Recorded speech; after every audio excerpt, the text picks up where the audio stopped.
जो आबनाए हुर्मुज की बंदिश की बात है, या ये सब महज धमकी है, या इसके ऊपर अमल दरामद हो सकता है? हम चाहते हैं कि टेक्निकली और ज्योग्राफिकली हमें जरा बताइए हमारे नाजरीन को कि ये मुमकिन ही बज़ाहिर नजर नहीं आता अमेरिका के लिए कि नाकाबंदी की जाए। आप क्या कहेंगे इस बारे में? बहुत शुक्रिया आसमा शराजी साहब, आपने इनवाइट किया। देखिए, इसकी तारीख सिंपल और अकॉर्डिंग टू इंटरनेशनल लॉ ये एक्ट ऑफ वॉर होता है। तो आप कहेंगे जवाब में कि एक्ट ऑफ वॉर तो ऑलरेडी चल रहा है बिटवीन ईरान एंड अमेरिका, लेकिन ये एक्ट ऑफ वॉर हर उस मुल्क के खिलाफ होगा जो इस ब्लॉकेड से इफेक्ट होगा। ये इंटरनेशनल लॉ कहता है। पाकिस्तान की तारीख में देख लीजिएगा, 2025 में जब मई में हिंदुस्तान ने पहलगाम का वाकया हुआ था तो अप्रैल के एंड में ही ऐलान किया था कि पाकिस्तान का ब्लॉकेड करेंगे। उन्होंने एयरक्राफ्ट कैरियर अपना निकालने की कोशिश भी की थी विक्रांत, और पाकिस्तान ने ये थ्रेट किया था काउंटर कि ये एक्ट ऑफ वॉर होगा और हम इसको न्यूट्रलाइज करेंगे। और मैं आपको पाक फिजाइया के रिसोर्सेज से कंफर्म कर सकता हूं कि उन्होंने ये कहा था कि अगर ये निकाला गया तो हमारा एक डेडिकेटेड स्क्वाड, ये मैं कंफर्म पर्सनल कॉन्टेक्ट की वजह से कर सकता हूं कि हमारा एक डेडिकेटेड स्क्वाड्रन तैयार था विक्रांत को न्यूट्रलाइज करने के लिए। पाकिस्तान नेवी के पास तो अल्हम्दुलिल्लाह अपने एसेट्स हैं, लेकिन पाक फिजाइया ने भी बड़ी हाई डिग्री ऑफ एश्योरेंस दी थी अल्लाह की मदद से कि हम इसको न्यूट्रलाइज करेंगे। तो इतना सीरियस ऑफेंस है, पहले तो ये क्लैरिटी कर लेनी चाहिए। दूसरी ये क्लैरिटी होनी चाहिए कि जो ब्लॉकेड है वो कहाँ किया जाएगा। मैं इसको अक्सर कहता हूं कि प्रेसिडेंट ट्रंप को ईरान ने रिएक्टिव मोड में डाल दिया हुआ है। रिएक्टिव मोड का मतलब है कि ईरान एक एक्शन करता है, प्रेसिडेंट ट्रंप उसके रिएक्शन करते हैं, फिर ईरान अगला एक्शन करता है। ये सबसे बड़ी कमजोर स्ट्रैटेजी होती है जब आप दुश्मन के रिएक्टिव मोड का या उसके डिसीजन मेकिंग लूप का हिस्सा बन जाए, यानी आप दुश्मन के चाल पर डिपेंडेंट हो जाए, आपका इनिशिएटिव खत्म हो जाए, आपकी एग्रेशन खत्म हो जाए, आपको एक फियर या एक लिमिटेशन में डाल दिया जाए। अब ये पहली दफा, अब देखिए थ्रू आउट उसने, ईरान ने कहा कि हम ब्लॉकेड नहीं होने देंगे, उन्होंने नहीं होने दिया। प्रेसिडेंट ट्रंप ने कहा रजीम चेंज करेंगे, नहीं हुई। उसके बाद उन्होंने कहा ब्लॉकेड खुलवाएंगे, नहीं खुला। तो एक्शन ईरान करता जा रहा है, प्रेसिडेंट ट्रंप रिएक्ट करते जा रहे हैं। अच्छा, जब ब्लॉकेड नहीं खुला तो ये तो कोई वॉर स्ट्रैटेजी नहीं है कि आप स्टेट ऑफ हॉर्मुज को अनब्लॉक नहीं करा सके, आपने कहा मैं एक और ब्लॉकेड लगाऊंगा। ये बिल्कुल ऐसे ही है सादा लफ्जों में कि आप कोई ब्लॉक कर दे एक सड़क को तो आप उसको खुलवा ना सके, और आप कहें नहीं मैं यहां से तो नहीं खुलवा सका, मैं आगे जाके सड़क को खुद बंद कर देता हूं। तो ये वो ब्लॉक अनब्लॉक करने आए थे या ब्लॉक करने आए थे, पहली बात तो ये है। दूसरा, इस ब्लॉकेड अगर वो कामयाबी से कर भी ले, जो उन्होंने मॉडिफाई कर दिया है, कल उन्होंने ये कहा है कि मैं ईरान स्पेसिफिक जो ट्रैफिक इन एंड आउट है उसको करेंगे, क्योंकि आई एम श्योर किसी ने उनको मशवरा दिया होगा कि ब्लॉकेड आप रीजन वाइज नहीं कर सकते, आपको ये करना पड़ेगा कि आप स्पेसिफिक करें। तो अब ईरान का कितना वो कर सकते हैं, मेरा नहीं मानना कि उसको भी इतना इफेक्टिवली कर सकते हैं। सिंबॉलिक जरूर है, पोस्चरिंग जरूर है, नेगोशिएशन लीवरेज लेने के लिए जरूर है, लेकिन मैं ये नहीं कह सकता कि इसको ट्रू सेंस में एक वॉर इंस्ट्रूमेंट के तौर पे वो यूज करने की काबिलियत है। काबिलियत इस पॉइंट ऑफ व्यू से मैं कह रहा हूं, अपनी बात को मैं सपोर्ट करूंगा, उनकी जो फोर्स डिप्लॉयमेंट है इस एरिया में, उनकी जो फोर्स कंपोजिशन है, 11 एयरक्राफ्ट कैरियर है पूरे अमेरिका के पास, एक भी डिप्लॉयड नहीं है इस वक्त इस एरिया में। इब्राहिम लिंकन पुल बैक किया जा चुका है, जॉर्ज फोर्ड चला गया हुआ है जख्मी होके। तो ये आपको दर्जनों की तादाद में यहाँ पे डिस्ट्रॉयर चाहिए होते हैं रीजनल में, जिसके ऊपर बोट्स के ऊपर बहुत सारे शिप्स के ऊपर मिसाइल्स लगे होते हैं, एंटी एयरक्राफ्ट होते हैं, एंटी शिपिंग वेपन्स होते हैं, जो इंश्योर करते हैं कि जो आपकी बात नहीं मानेगा आप एक कॉस्ट इंपोज करेंगे। तो आई थिंक वो तो काबिलियत अभी नहीं लग रही। तो आई थिंक ये पोस्चरिंग की एक टेक्निक लगती है ताकि ईरान को, और ईरान को जो सप्लाई खास तौर पर जो चाइना की तरफ जाती है, चाइना को स्टेक होल्डर बनाया जाए कि आप ईरान को मनाएं वरना हम ये इन्फोर्स करने जा रहे हैं। It's more to do that with that. और ये जो आपने बिल्कुल दुरुस्त कहा, अभी जो चीन का इसके ऊपर रिएक्शन आया है, और खास करके जो उनकी वहां पर बंदर यानी जिबूती का जो वो कह रहे हैं कि वहां पे उनके शिप्स भी मौजूद हैं, तो आपको लगता है कि ये चीन का एक गैर रिवायती स्टेटमेंट है जो कि उन्होंने दिया है इस मामले के ऊपर, बंदिश के ऊपर, तो नाकाबंदी के हवाले से, तो वो कितना अहम है? और चीन क्या वाकई इन्फ्लुएंस होगा? क्योंकि 13% ऑफ कहा जा रहा है ना कि क्रूड ऑयल जो है वो तो सिर्फ चीन को जाता है यहाँ से, तो वो क्या इन्फ्लुएंस कर पाएगा अमेरिका को? जी देखिए, ईरान का जो अपना एक्सपोर्ट है जो वो 90% के करीब है, जो कि 1.38 बिलियन बैरल रोजाना बनता है टू चाइना। वो ईरान का तकरीबन 85 टू 90% है, लेकिन चाइना की जरूरत 13% सिर्फ पूरी करता है। पहली बात तो ये। दूसरी जिसकी तरफ आप इशारा कर रही हैं, जिबूती का जो बेस है, अमेरिका के, आपको व्यूअर्स को रिफ्रेश करता चलूं कि तकरीबन 720 के करीब स्टेशंस, सैटेलाइट्स और एयर बेसेस है ग्लोबली। चाइना का सिर्फ एक है पूरी दुनिया में, वो है जिबूती, जिसका आप जिक्र कर रही हैं। तो ये मैं सिर्फ बात कर रेशो से, रशिया के पूरी दुनिया में सिर्फ 5 स्टेशन हैं या फुट होल्ड है, अमेरिका के ऑलमोस्ट 720 के करीब। तो मैं ये सिर्फ बताने की कोशिश कर रहा हूं कि ये ईरान के फेवर में लीवरेज बहुत देता है, क्योंकि right on the mouth of the gulf है ये जो जिबूती है, तो ये बहुत ज्यादा बार्गेनिंग लीवरेज इनडायरेक्टली या डायरेक्टली ईरान को मिलेगी।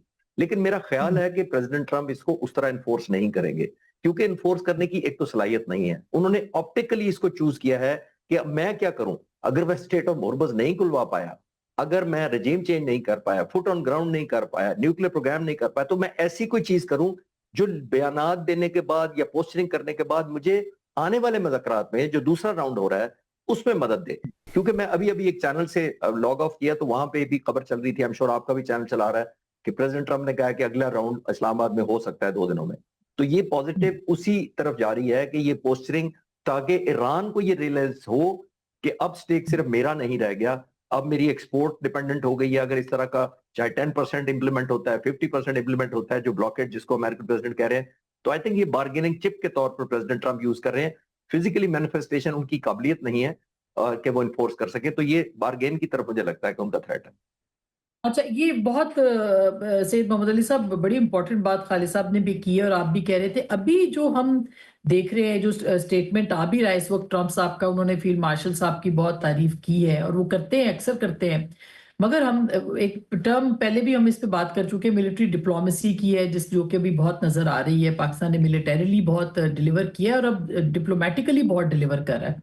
तो आपको क्या लगता है कि कोई गारंटर के तौर पर, क्योंकि फील्ड मार्शल का रोल, अभी जो रॉयटर्स ने खबर दी है कि जब बहुत ज्यादा तनाजा बढ़ गया था, तो उस वक्त फील्ड मार्शल जो है उन्होंने इंटरवीन किया और उन्होंने आके इस मामले के ऊपर सुलह सफाई कराई। तो उनका रोल कितना अहम है और कितना अहम हो सकता है, क्योंकि दोनों पार्टीज जो हैं वो उनके ऊपर ट्रस्ट करने को तैयार।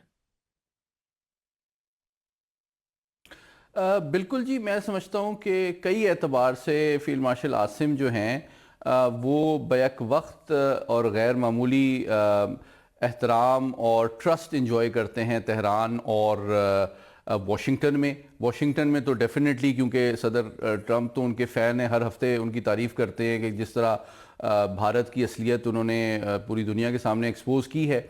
और फिर आप देखें कि इस वक्त मैं समझता हूँ सदर ट्रंप जो हैं वो एक तरह से फील्ड मार्शल की तरफ देख रहे हैं कि वो किसी तरह एक ऐसा ऑफ रैंप निगोशिएट करें जो कि उनको भी आलमी सतह पे और दाखिली सतह पे फेस सेविंग का सबब बन सके। और ईरान के हवाले से भी मैं आपसे शेयर करता चलूँ कि जो फील्ड मार्शल साहब हैं ये इससे पहले भी पासदारान इनकलाब और हूतीज़ और सऊदी अरब के दरमियान जो है कशीदगी कम कराने में इन्होंने as a DG military intelligence, as a major general बड़ा कलीदी किरदार अदा किया था। और जिस अंदाज में देखें अमेरिका और ईरान दोनों ने एतमाद का इजहार किया, इस्लामाबाद को चुना गया एक ऐसे टाइम पे जबकि उनकी लीडरशिप को जान के ख़तरे लाहक थे, तो ये फील्ड मार्शल ही थे जिन्होंने एक तरह से अमेरिका को कायल किया कि आप जो ईरानी लीडरशिप और मंदूब हैं उनकी जान की सिक्योरिटी एश्योरेंस दें ताकि ये सफारतकारी के ज़रिए से ये मामलात हल किए जा सकें। तो मैं समझता हूँ दोनों तरफ उनका एतमाद और एहतराम जो है वो बहुत ज़्यादा है। और मैं अभी भी मैं बता रहा हूँ कि मुसलसल वो कोशिश कर रहे हैं और राब्ते में हैं वाशिंगटन और तेहरान से, क्योंकि जो एक पॉजिटिव मोमेंटम इस्लामाबाद टॉक्स ने जनरेट किया है, तवक्को की जा रही है कि अब ये इस्लामाबाद टॉक्स एक इस्लामाबाद प्रोसेस में कन्वर्ट होगी, उसी तरह जिस दोहा प्रोसेस है, ये इस्तांबुल प्रोसेस है, ताकि इस मोमेंटम को भी बिल्ड किया जाए और फिर बतदरीज जो है हम मसाइल को हल करने की तरफ आगे बढ़ें। बिल्कुल बिल्कुल दुरुस्त आपने कहा खालिद साहब। अब ये जो एक तरह से ईरान की आपने बताया, इस वॉर के अंदर थ्रू आउट हम डिस्कस भी करते रहे कि उनको एक एज हासिल रहा, अपना हुर्मुज़ भी उनके पास एक लेवरेज है जिसको कि वो इस्तेमाल कर रहे हैं। वो जो उनकी एक सक्सेस अगर नहीं तो उनकी सस्टेनेबिलिटी है इस वॉर के अंदर और मजीद लड़ने का, कल मैं उनका सुन रही थी, उनके एक कमांडर ने कहा है कि आप बंदिश करके देखें, फिर हम आपको बताएंगे, ऐसे ऐसे सरप्राइज देंगे। तो एक तो उनके पास अभी भी ऐसी कैपेबिलिटी है कि वो मजीद लड़ सकें, गो के हम अमन की बात कर रहे हैं और ख्वाहिश भी है कि अमन ही हो, अल्लाह करे अमन हो, लेकिन एक तो वो कैपेबिलिटी उनकी किस एक्सटेंट तक जा सकती है, और दूसरा आपको लगता है कि ये जो लेवरेज है इसको ट्रांसलेट कर पाएगा, जो दिफाई उनकी कामयाबी है उसको ईरान मेज के ऊपर जाके ट्रांसलेट जो है वो किस हद तक कर पाएगा, ये बुनियादी सवाल है। देखिए आसमा साहिबा, इससे पहले कि इस पे मैं कमेंट करूं, हमें थोड़ा सा क्विकली मैं कॉम्पोजिशन पर अर्ज करता हूं जो ईरानियन की फौज की है। देखिए, उनकी जो रेगुलर लैंड फोर्सेज हैं, उनका नाम आतिश है, वो तकरीबन 3 लाख के करीब उनकी फोर्सेज उसमें हैं। तकरीबन 1.5 लाख IRGC की लैंड फोर्सेज हैं, जो स्पेशलाइज फोर्सेज हैं, जो आपको ऑब्वियसली पैटर्नाइज्ड बाय अयतुल्लाह खामनेई, और जब से खामनेई साहब थे और अभी मुज्तबा खामनेई साहब हैं उनसे। दूसरी एक और है जिसको अमेरिकन प्रेसिडेंट कहते हैं कि हमने ईरानियन नेवी को डिस्ट्रॉय कर दिया, 150 या 160 शिप्स हमने डबो दिए हैं। वो बात कर रहे हैं मेन नेवी की। जैसे मेन नेवी, आर्मी की नेवी, और आर्मी और नेवी एक स्टैंड लोन है। IRGC एक अलहदा एक बहरी फोर्स है उनकी, जिसके अंदर क्या है, जिसके अंदर डिस्ट्रॉयर्स हैं, जिनके पास एंटी एयरक्राफ्ट हैं, सुइसाइडल बोट्स हैं, माइंस बिछाने वाली बोट्स हैं उनके पास, सुइसाइडल अंडर वाटर उनके पास स्कूटर्स हैं जिसको अनमैन्ड व्हीकल्स कहते हैं, वो है उनके पास। ये सारा IRGC नेवी के पास है। यानी जो एनफोर्समेंट कर रहा है या करता रहा है, जो कंपोजिशन या जो फोर्स करती रही है, वो IRGC करती है। तो ये कहना कि मैंने नेवी को डबो दिया है, उसका मतलब है कि उनकी कैपेसिटी खत्म हो गई है। स्टेट ऑफ हॉर्मुज अभी तक जो ब्लॉकेड लगा हुआ है, जो मैनिफेस्ट कर रहा है, वो अमेरिका के खिलाफ IRGC कर रही है। तो इसलिए पहली बात तो ये है कि हमें इस इल्यूजन में नहीं जाना चाहिए कि उन्होंने क्योंकि डिस्ट्रॉय कर दिया तो अब इसका मतलब तो ये है कि वो खत्म होगी नेवी। ये बात। दूसरी बात, तीसरी जो आप कैपेसिटी की बिल्ड कर रही थी, उनकी जो डेल्यूशन हुई हुई है फोर्सेस की, और मैं डे 1 से कह रहा हूं कि अमेरिका ने जब से दोनों एयरक्राफ्ट कैरियर पुल किए हैं, उनके साथ डिस्ट्रॉयर थे वो पुल बैक कर लिए हैं, तो यहाँ पे ऐसी सिग्निफिकेंट फोर्स है ही नहीं जो इस तरह का ब्लॉकेड इफेक्टिव सेंस में लगा सके। उसकी वजह यह है कि अगर ये इतने सैकड़ों स्क्वायर किलोमीटर के एरिया को ब्लॉकेड कर सकते हैं, तो सिर्फ 35 किलोमीटर का स्टेट ऑफ हॉर्मुज की जो पट्टी है, जिसमें से जो नेविगेशनल चैनल शिपिंग के लिए सिर्फ 10 किलोमीटर वाइड यूज होता है, उसको नहीं खुलवा सके। तो इसका मतलब यह है कि उनकी ट्रूप्स वर्सेस टास्क जो रेशो है इस एरिया में, वो बहुत कम है। वो इस वजह से कम है कि उनको जो टास्क इतना ज्यादा दे दिया गया है, वो कंपैटिबल नहीं है to the force which is available. तो आई थिंक सो ये पोस्चरिंग ज्यादा है, नेगोशिएशन के लिए ज्यादा है। मिलिटरीली अमेरिका चाहता है कि क्योंकि इससे चाइना को बहुत ज्यादा इफेक्ट होगा डायरेक्टली और इनडायरेक्टली, उसकी शिपिंग रुकेगी ऑयल की, तो वो बीच में आएगा ताकि चाइना आकर इन्फ्लुएंस कर सके। लेकिन इसके अंदर एक खतरा भी है, आखिरी जुमला, खतरा ये है इसके अंदर कि अगर ये एस्केलेशन हो जाती है, और खासतौर पे चाइना का जो यहाँ स्टेशन है जिबूती, वहां पे एस्केलेशन हो जाती है, ईरान काउंटर करके बाबुल मंदिब बंद कर देता है, तो आई थिंक एक ऑयल प्राइसेस इतनी हाई क्रिएट होगी कि शायद प्रेसिडेंट ट्रंप को खुद ही रियलाइज हो कि मैंने ये गलत फैसला किया है। ईरान चाहेगा एक लिमिट तक अमेरिकन प्रेसिडेंट की थ्रेशोल्ड को चेक करना, ताकि वो थ्रेशोल्ड ऊपर जाए, अमेरिकन प्रेसिडेंट पर प्रेशर आए और वो खुद इसको अंडू करके पुल बैक कर लें। तो ये गेम ऑफ नर्व ज्यादा लगती है मुझे।